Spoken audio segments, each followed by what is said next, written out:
Hello बच्चों। इस series में हम लोग कुछ इम्पोर्टेंट डेरिवेशंस डिस्कस करेंगे जो एग्जाम में मोस्टली आते हैं। तो आज का पहला डेरिवेशन होगा अपना electric field intensity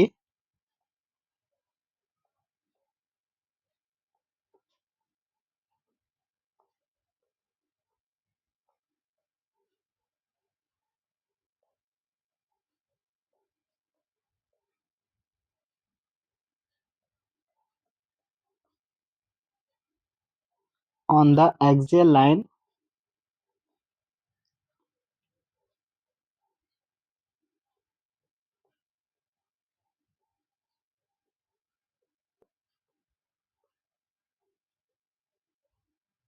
due to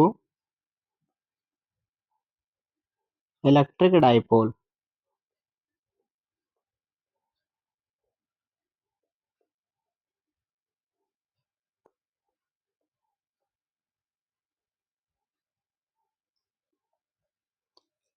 electric dipole की वजह से अपने को electric field intensity axial line पर फाइंड आउट करनी है। सबसे पहले इसके लिए हम लोग एज्यूम करेंगे कि अपने पास एक इलेक्ट्रिक डाइपोल है।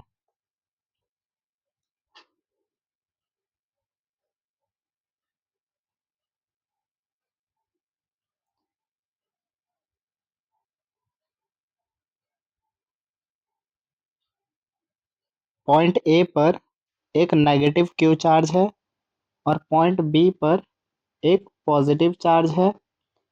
ए से बी का सेपरेशन 2a है, दैट इज डाइपोल लेंथ।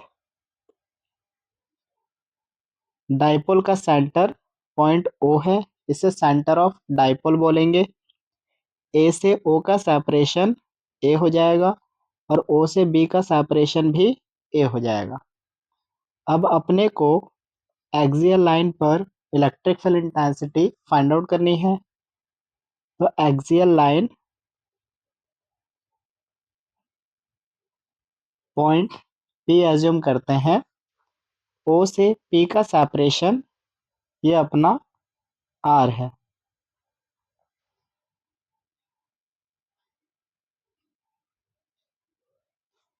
अगर हम लोग ए से पी का सेपरेशन देखें तो ए से पी का सेपरेशन आर प्लस ए मिल जाता है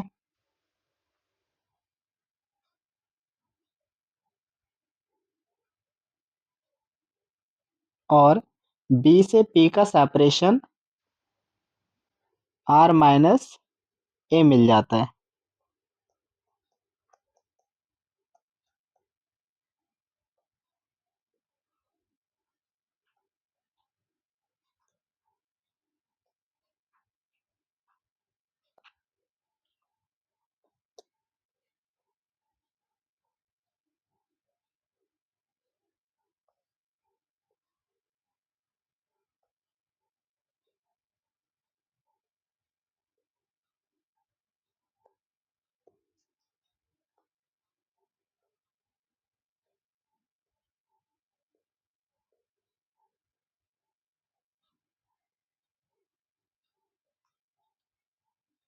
अब हम लोग क्या करेंगे, तो नेगेटिव क्यू चार्ज का electric field intensity point P पर फाइंड आउट कर लेंगे और पॉजिटिव चार्ज का electric field intensity point P पर फाइंड आउट करेंगे और दोनों फील्ड इंटेंसिटी को वेक्टर के अकॉर्डिंग ऐड करेंगे।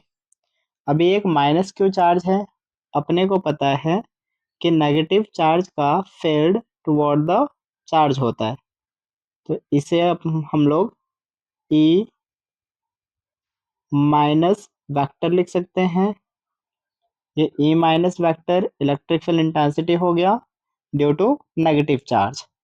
और पॉजिटिव चार्ज का फील्ड ये अवे फ्रॉम द चार्ज होता है, इसे हम लोग ई प्लस वेक्टर लिख सकते हैं। अब यहाँ पर इंडिविजुअली इलेक्ट्रिक फील्ड इंटेंसिटी को फाइंड आउट करते हैं। ये ई माइनस वेक्टर हो जाएगा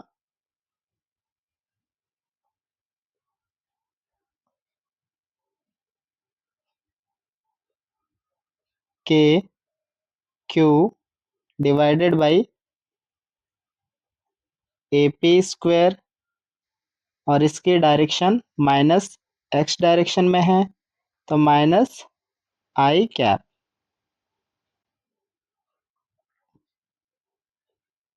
that is K Q upon AP की वैल्यू R प्लस A इसका होल स्क्वायर, और ये minus i cap. Same positive charge का electric field intensity E plus vector equal के क्यू अपॉन BP का square, और इसकी डायरेक्शन देखोगे तो ये प्लस एक्स डायरेक्शन में है, unit vector positive i cap हो जाएगा।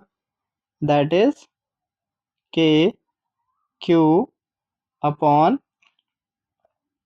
R माइनस A इसका होल स्क्वायर और आई कैप।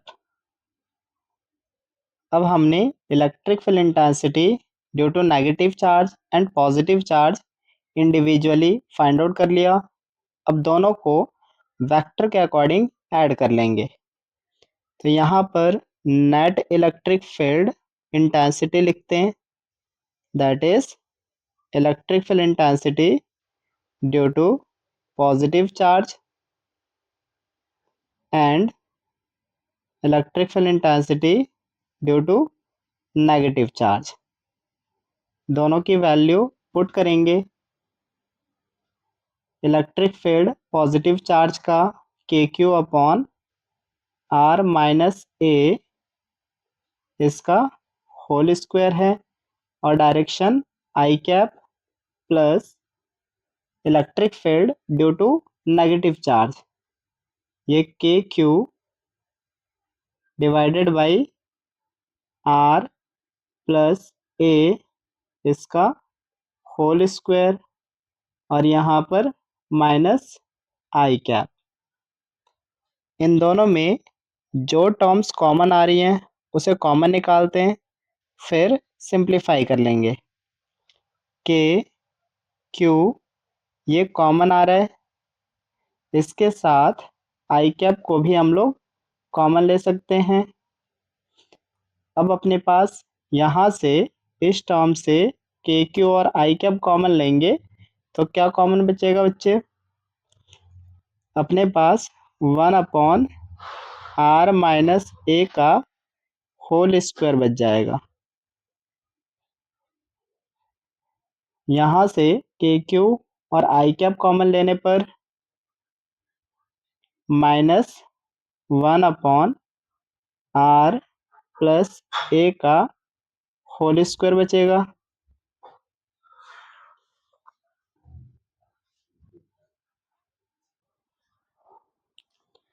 इसे फर्दर सिंप्लीफाई करें, ये के क्यू इसका एलसीएम लेंगे तो R प्लस A का whole square minus R minus A का whole square and divided by R square minus A square का होल स्क्वायर हो जाएगा, और यूनिट वेक्टर आई कैप आ जाएगा। होल स्क्वायर को ओपन कर लेंगे, K Q R square plus A square plus 2AR minus R square minus A square plus 2AR हो जाएगा। यहाँ पर हमने इस होल स्क्वायर को ओपन किया और माइनस से मल्टीप्लाई कर लिया है,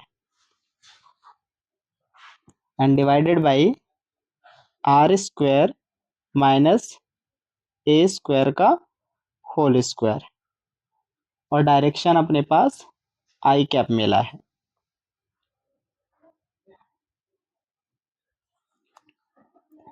इस टर्म में देखें तो कुछ चीज़ें कैंसिल हो रही हैं, जैसे आर स्क्वायर से आर स्क्वायर कट जाएगा, ए स्क्वायर से ए स्क्वायर कट जाएगा। फाइनली अपने पास क्या बचा है? तो हमारे पास इलेक्ट्रिक फील्ड इंटेंसिटी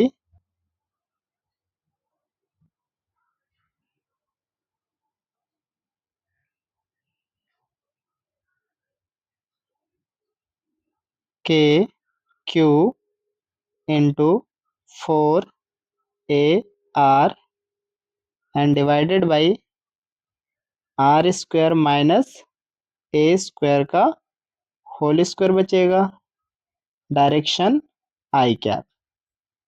इस 4 AR को हम लोग ब्रेक करके 2A इंटू 2R लिख सकते हैं, मीन्स के क्यू, और यहाँ पर हमने 2A लिख दिया, इनटू में 2R लिखा, divided by R square minus A square का होल स्क्वायर आई कैप। अब एक बार याद करो सभी कि Q इंटू 2A क्या होता है। Q into 2A electric dipole moment, याद है? Electric dipole moment Q into में डाइपोल लेंथ, तो इसे हम लोग इलेक्ट्रिक डाइपोल मोमेंट लिख लेंगे। इलेक्ट्रिक फील्ड इंटेंसिटी हो जाएगा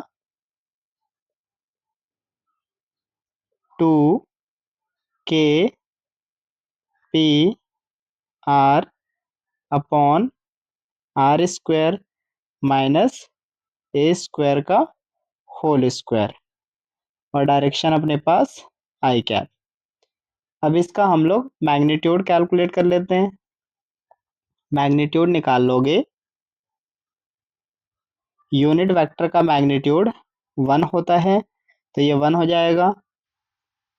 2K P R divided by R square minus A square का होल स्क्वायर, ये अपने पास नेट इलेक्ट्रिक फील्ड इंटेंसिटी मिल गया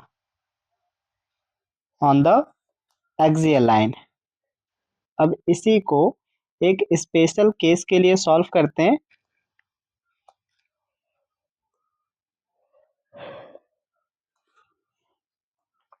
अगर हम ऐसा एज्यूम करें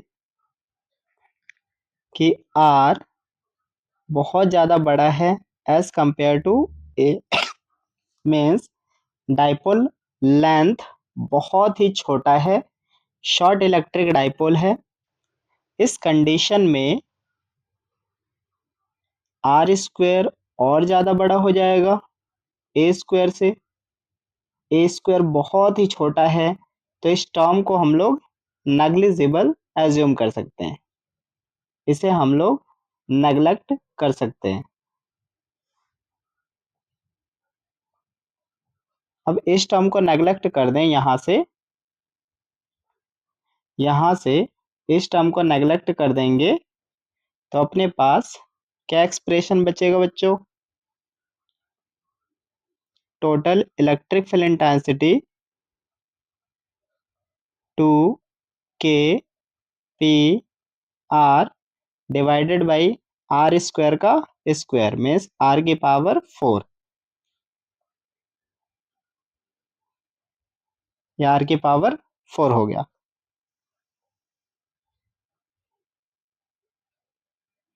अब एक R से एक R कैंसिल करते हैं, 2K P upon R cube, ये अपने पास इलेक्ट्रिक फील्ड इंटेंसिटी मिल जाता है।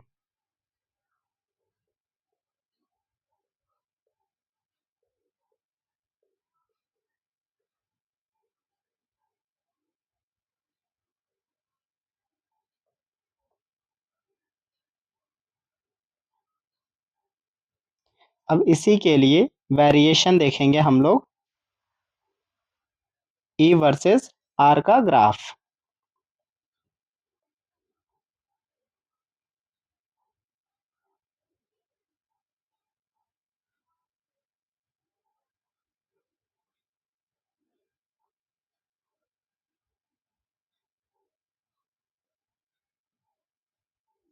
अब अगर हम लोग ई और आर में रिलेशन देखें तो ई इनवर्सली प्रोपोर्शनल है आर क्यूब के। तो इसका ग्राफ ये हो जाएगा। तो ग्राफ हमारे लिए इम्पोर्टेंट है और जो डेरिवेशन है वो बहुत ही ज़्यादा इम्पोर्टेंट है।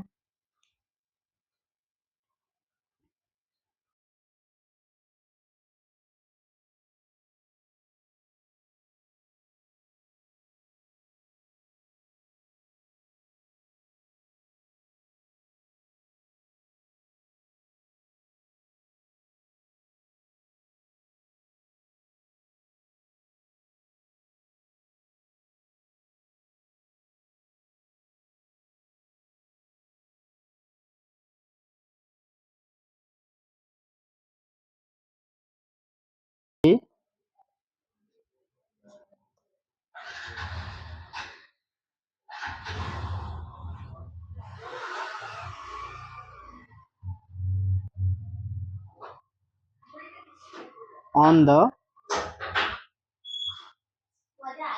इक्वेटोरियल प्लेन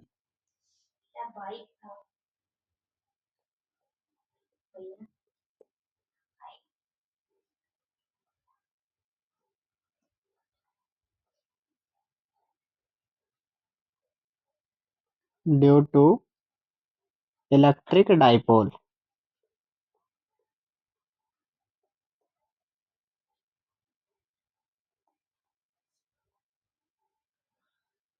इलेक्ट्रिक डाइपोल की वजह से इक्वेटोरियल प्लेन पर अपने को electric field intensity find out करनी है। अगेन हम लोग एक डाइपोल एज्यूम करेंगे।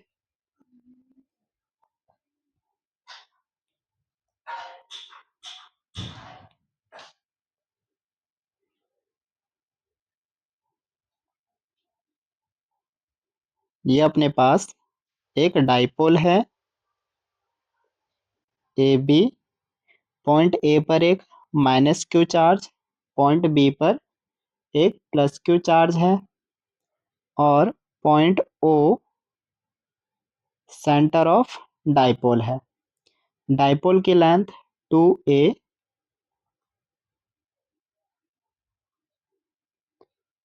ए से ओ की सेपरेशन ए हो जाएगा, ओ से बी का सेपरेशन भी ए होगा। हमें इक्वेटोरियल प्लेन पर electric field intensity find out करनी है। इक्वेटोरियल प्लेन का मतलब एक परपेंडिकुलर लाइन जो डाइपोल लेंथ को बाइसेक्ट करता हो। इस पॉइंट पी पर अपने को total electric field intensity find out करनी है। ओ से पी का सेपरेशन ये अपना आर है। अब अगर हम लोग ए से पी का डिस्टेंस देख लें तो ये एक इक्विलेटरल ट्रायंगल फॉर्म कर रहा है। मीन्स ए पी का distance square root R square plus A square मिल जाएगा।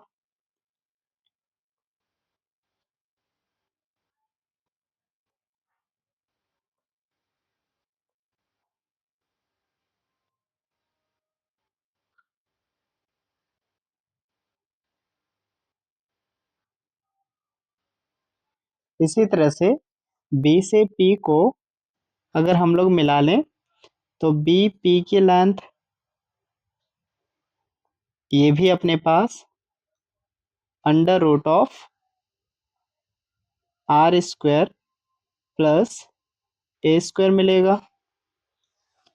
हमें पॉइंट पी पर electric field intensity find out करनी है। अब अगर हम इस नेगेटिव चार्ज को देखें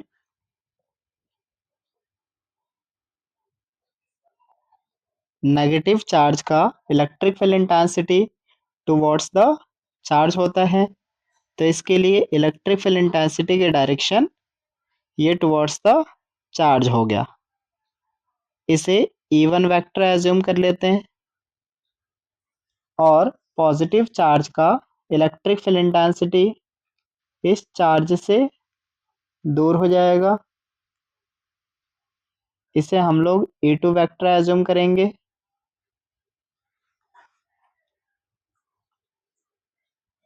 अगर हम इस एंगल को थीटा एज्यूम करें तो ये एंगल भी अपने पास थीटा मिलेगा।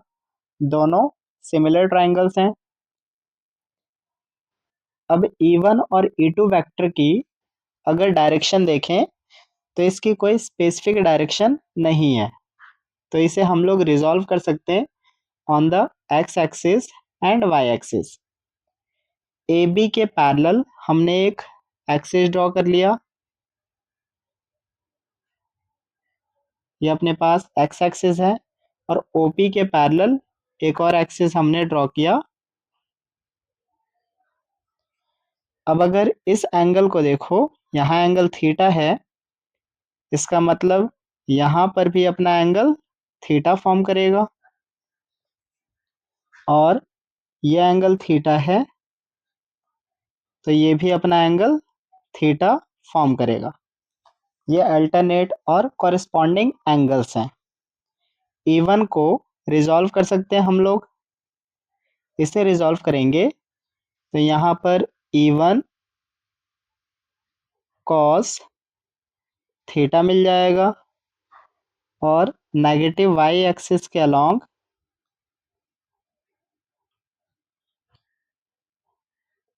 E1 साइन थीटा मिल जाएगा। सेम E2 को रिजॉल्व करें हम तो नेगेटिव एक्स के अलोंग E2 कॉस थीटा और पॉजिटिव वाई के अलोंग E2 साइन थीटा मिल जाता है। अब E1 और E2 दोनों का मैग्नीट्यूड लिखते हैं। E1 ये अपना नेगेटिव चार्ज की वजह से इलेक्ट्रिक फील्ड इंटेंसिटी है। यहाँ लिखते हैं E1 that is K Q divided by, यहाँ देखोगे तो नेगेटिव चार्ज पॉइंट ए पर है और पॉइंट पी पर इलेक्ट्रिक फील्ड इंटेंसिटी हम लोग फाइंड आउट कर रहे हैं, तो ए से पी का सेपरेशन का स्क्वायर।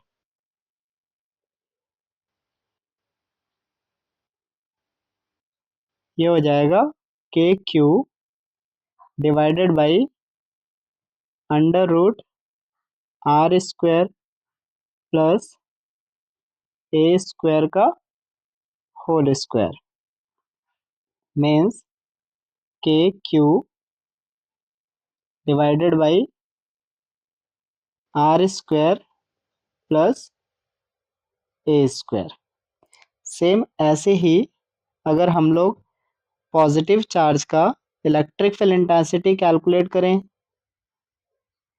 तो ये K Q divided by BP का स्क्वायर। एपी और बीपी दोनों सेम है, यहाँ भी देख सकते हो एपी की लेंथ और बीपी की लेंथ, दोनों की लेंथ सेम है, तो ये भी अपने पास K Q divided by R square plus A square मिल जाता है। मीन्स हम लोग बोल सकते हैं कि अपने पास E1 की वैल्यू E2 के इक्वल मिल रहा है और इन दोनों को हम लोग एज्यूम करते हैं कि अपने पास E है। E1 E2 दोनों का मैग्नीट्यूड सेम और ये अपने पास E के इक्वल मिलता है। अब इस डायग्राम को सही से देख लो, जो हमने रिजॉल्व किया हुआ है उसी को हम लोग दोबारा ड्रॉ करने वाले हैं।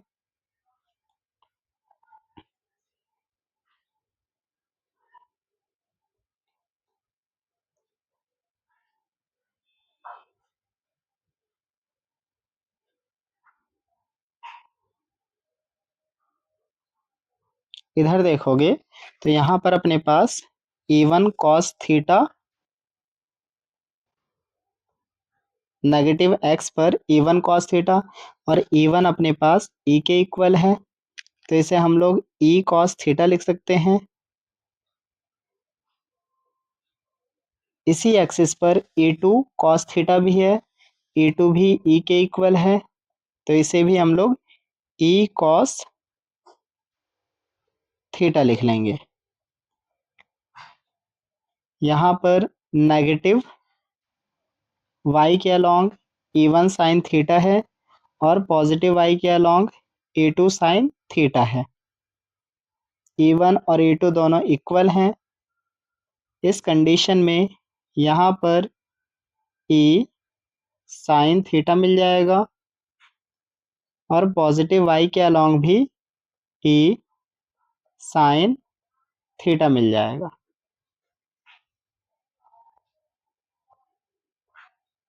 यहाँ से E साइन थीटा और E साइन थीटा दोनों सेम मैग्नीट्यूड में हैं, लेकिन अपोजिट डायरेक्शन में हैं, तो ये कैंसिल हो जाएंगे। Means net electric field intensity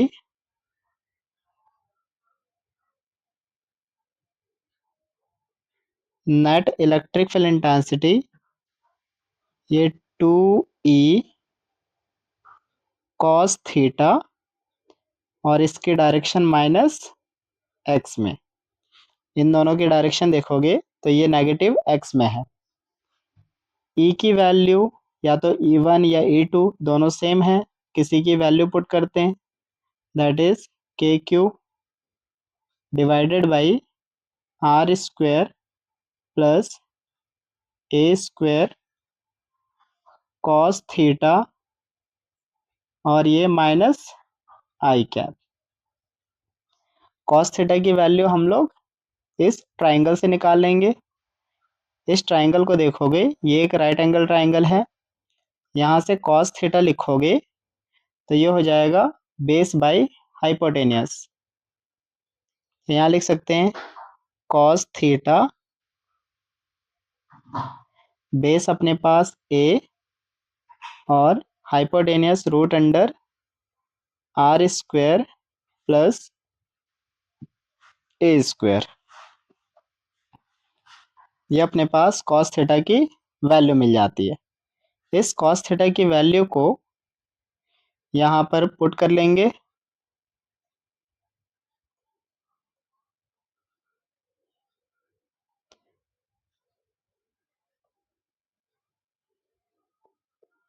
net field intensity 2KQ divided by R square plus A square A divided by under root R square plus A square and minus i cap. अब यहाँ फिर से देखें तो हमें पता है कि Q इंटू 2A ये इलेक्ट्रिक डाइपोल मोमेंट होता है। अपने को पता है कि P Q इंटू में 2A होता है, तो नेट इलेक्ट्रिक फील्ड इंटेंसिटी हम लोग P की टर्म में लिख सकते हैं, दैट इज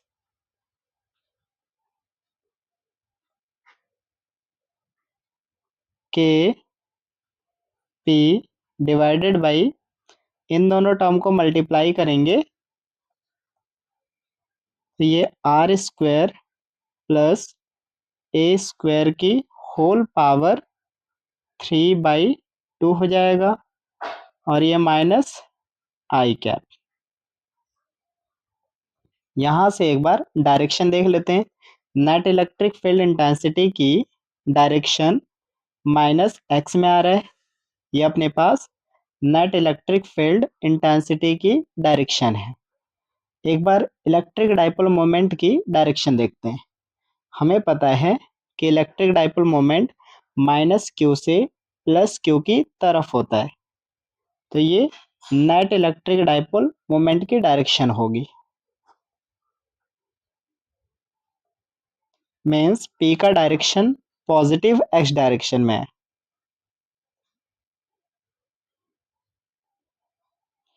यहाँ पर इलेक्ट्रिक फील्ड नेगेटिव एक्स में आ रहा है और इलेक्ट्रिक डाइपोल मोमेंट ये पॉजिटिव एक्स में आ रहा है। तो क्या हम लोग ऐसा बोल सकते हैं कि इलेक्ट्रिक डाइपोल मोमेंट और इलेक्ट्रिक फील्ड इंटेंसिटी दोनों एक दूसरे के अपोजिट डायरेक्शन में है। यहाँ लिख लेते हैं कि electric dipole moment and net electric field intensity are in opposite direction.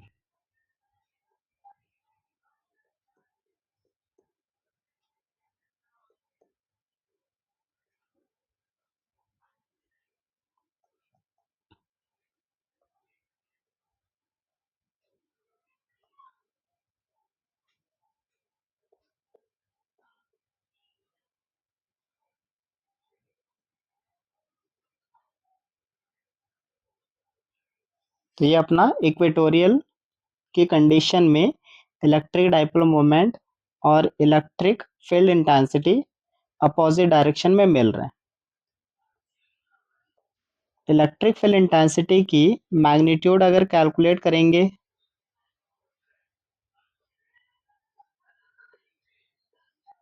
तो मैग्नीट्यूड हो जाएगा बच्चों K P divided by R square plus A square की होल पावर 3/2।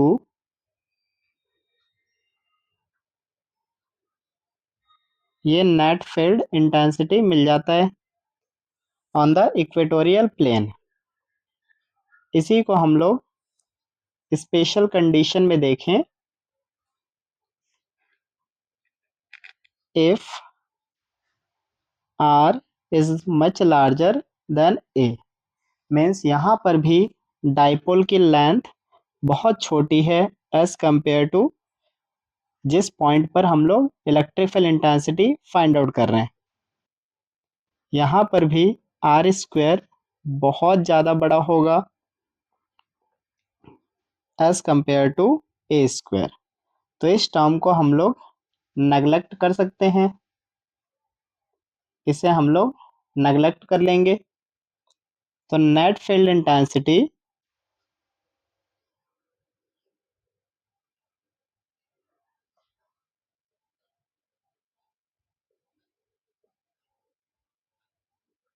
के पी अपॉन, अब ए स्क्वायर को तो हमें नेगलेक्ट करना है, इसे हटा देंगे तो आर स्क्वायर की पावर 3/2।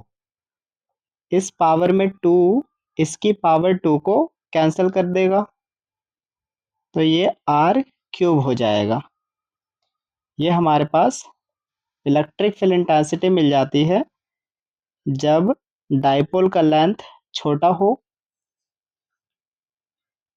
इसी को हम लोग यहाँ पर प्लॉट करेंगे। ग्राफ अपने को बनाना है ई वर्सेस आर।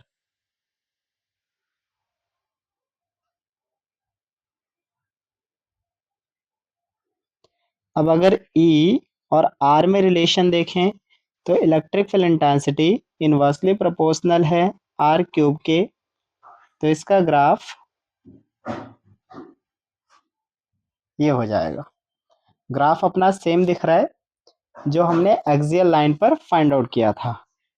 एक बार एक्सियल लाइन का ग्राफ देख लेते हैं।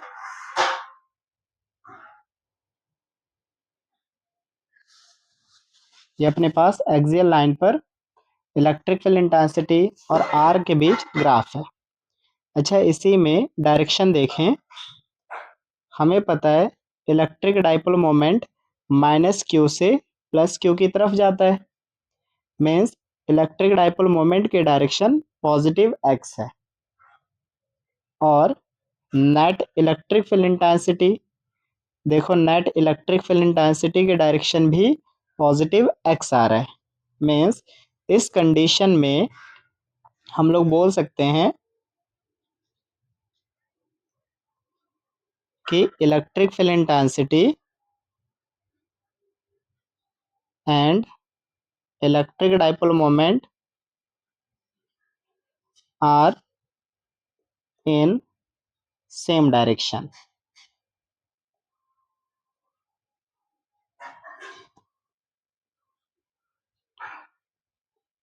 एक्सियल लाइन पर इलेक्ट्रिक फील्ड इंटेंसिटी और इलेक्ट्रिक डाइपोल मोमेंट दोनों सेम डायरेक्शन में होते हैं।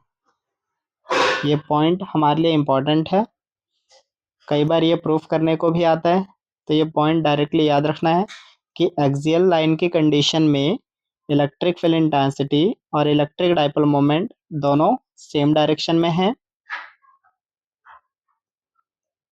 जबकि इक्वेटोरियल की कंडीशन में इलेक्ट्रिक डाइपोल मोमेंट और इलेक्ट्रिक फील्ड इंटेंसिटी दोनों एक दूसरे की अपोजिट डायरेक्शन में है।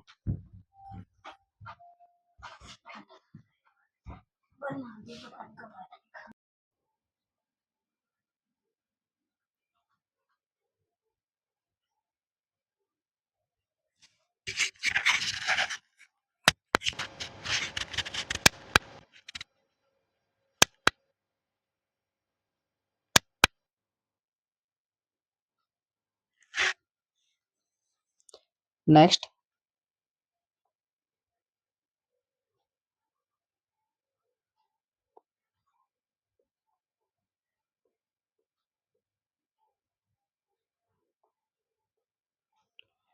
नेक्स्ट है अपने पास इलेक्ट्रिक फ्लक्स।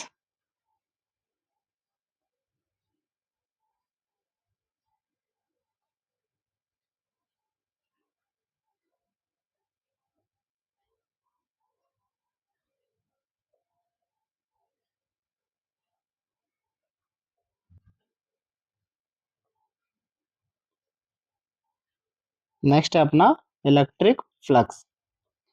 अब इलेक्ट्रिक फ्लक्स क्या होता है, इलेक्ट्रिक फ्लक्स कैसे डिफाइंड होता है, तो ये डिफाइंड है अपना total number of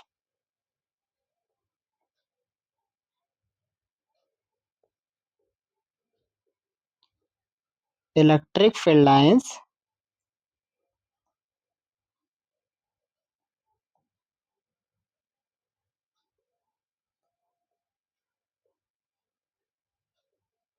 passing through the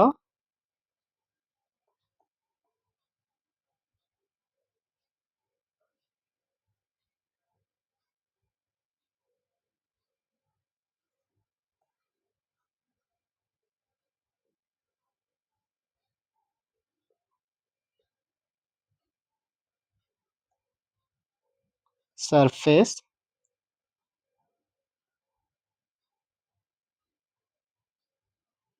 normally।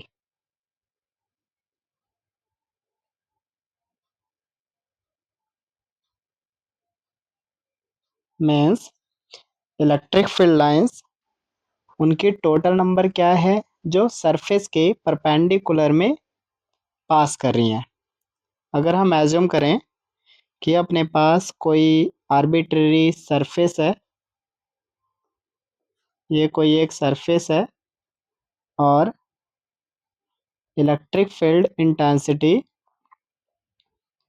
ये इलेक्ट्रिक फील्ड लाइंस हैं जो इस सरफेस से पास हो रही हैं।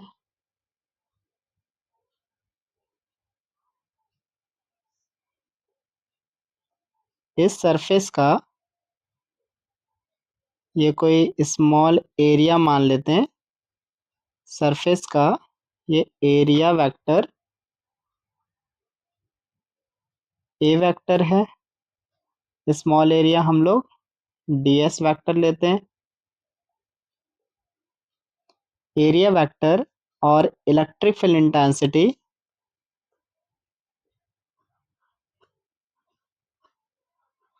इन दोनों के बीच कुछ एंगल थीटा फॉर्म हो रहा है। अब इस इलेक्ट्रिक फील्ड इंटेंसिटी का प्रोजेक्शन देखोगे एरिया वेक्टर पे, तो cos थीटा का कंपोनेंट आएगा। तो इलेक्ट्रिक फ्लक्स मैथमेटिकली कैसे डिफाइंड है, तो ये हो जाता है E dot A. Electric field intensity और एरिया वेक्टर दोनों का डॉट प्रोडक्ट। इसी को हम लोग ओपन करेंगे तो electric flux E A cos theta हो जाएगा, where theta is the angle between electric field and area vector. Theta अपना एंगल है बिटवीन इलेक्ट्रिक फील्ड इंटेंसिटी और एरिया वेक्टर के बीच। तो इस फॉर्मूले को हमें याद रखना है। Electric flux E dot A होता है और ई ए कॉस थीटा होता है। थीटा अपना एंगल है between electric field intensity and area vector. अब इसी में देखें, अगर थीटा 0 डिग्री हो जाए, थीटा 0 डिग्री हो जाए तो इलेक्ट्रिक फ्लक्स क्या मिलेगा हमें? इलेक्ट्रिक फ्लक्स हो जाएगा ई ए और कॉस जीरो की वैल्यू 1। सेम अगर थीटा 180 डिग्री होता है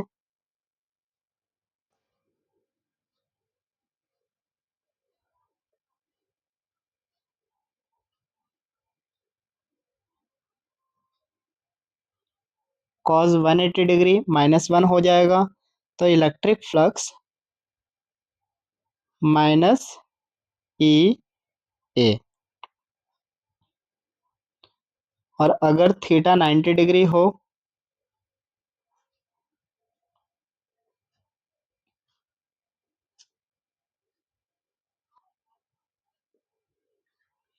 अगर थीटा 90 डिग्री हो जाए, कॉस 90 की वैल्यू 0, तो इलेक्ट्रिक फ्लक्स भी अपना 0 हो जाएगा।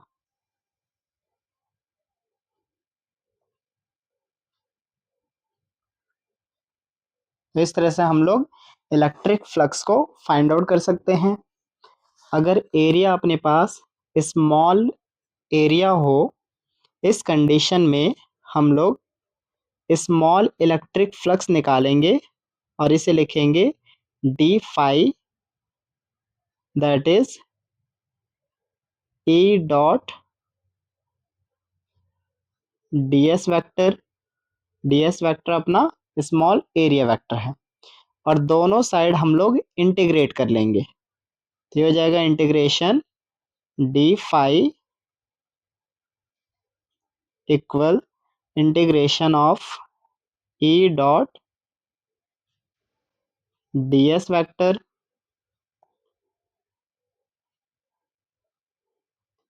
That is total electric flux is equal to integral of E dot ds vector. अगर सरफेस अपने पास क्लोज सरफेस है तो इस इंटीग्रेशन के ऊपर हमें एक सर्कल लगा लेना है और इस सर्कल का मतलब क्या होगा कि टोटल इलेक्ट्रिक फ्लक्स निकाल रहे हैं over A close surface.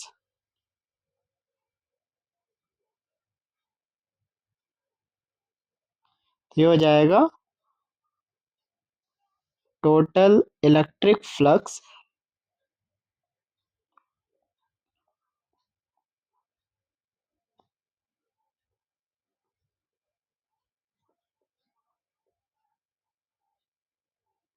Over a closed surface.